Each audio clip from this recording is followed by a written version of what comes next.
Hello and good afternoon. My name is Yashikharan, anak laki Baskaran from BNA, and today I'm going to present to you about my FYP project, which is absorption of heavy metals using floating aquatic plants, Duckweed, Lemna minor. Let me introduce you to my supervisor, which is Dr. Nuramida binti Hamidun, who has helped me a lot in the completion of this project and has given me a lot of guidance. Thank you, Doctor. This is the contents of the presentation. One is introduction, then we go to the problem statement. Third is the objectives and the scope of study. Fourth is the literature review. Then we go to the methodology. And lastly is the expected results. Introduction. Wastewater comes from households, industries and commercial use. This wastewater is usually polluted by heavy metals that come from factories. These polluted wastewaters flow into rivers, thus polluting it.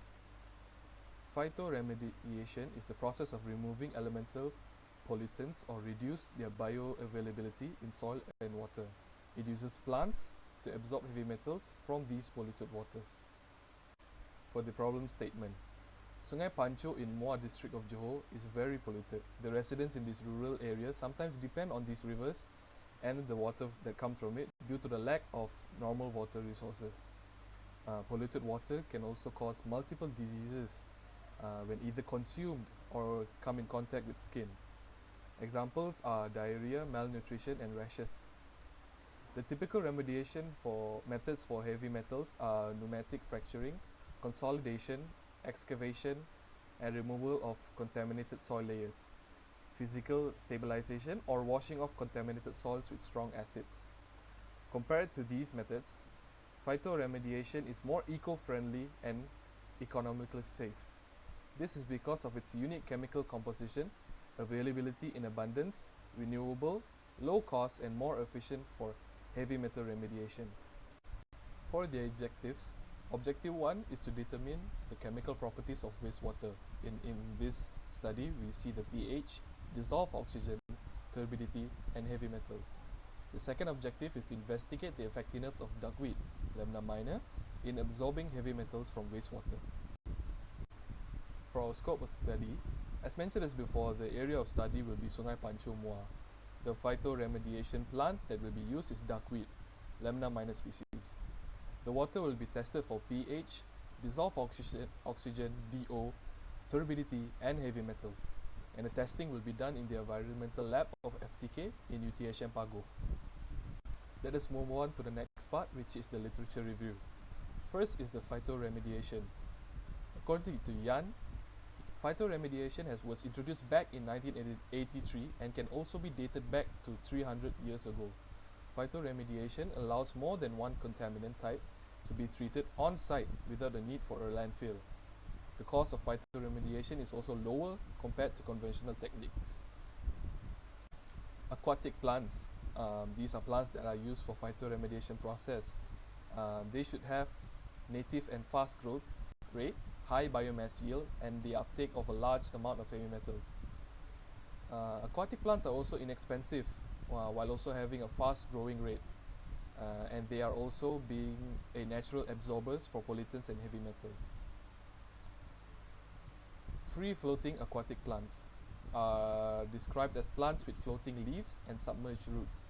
These types of plants are famously used in phytoremediation, are also known as water hyacinth, Ecornia crespis, duckweed, Lemna minor, Spirodelaetermedia, water lettuce, that is Pisetia tratoides. Next, we will see duckweed, Lemna minor, which is the plant chosen for our study.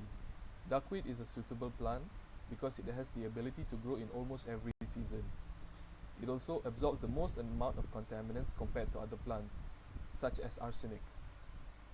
This photo is a picture of Lemna minor. Moving on is surface water.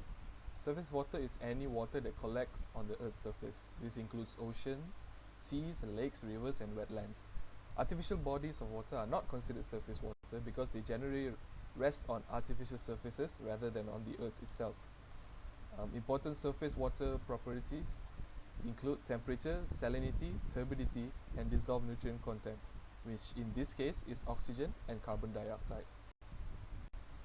Next is the metal contamination in surface water. The toxicity of heavy metals are stunting plant growth. Heavy metals can be defined as any metallic chemical element that has a high density and is toxic at low concentration, while at the same time not being biodegradable. Examples of this are copper, arsenic, and lead. Next, we move on to the water quality standard. Guidelines for drinking water quality have been established by the Malaysia's Ministry of Health Engineering Service Department. The goal of this recommendation is to guarantee that water used for drinking, cooking, and other household purposes are secure, delectable, while also being visually pleasing. Part 5 is methodology. This is the flowchart of my study.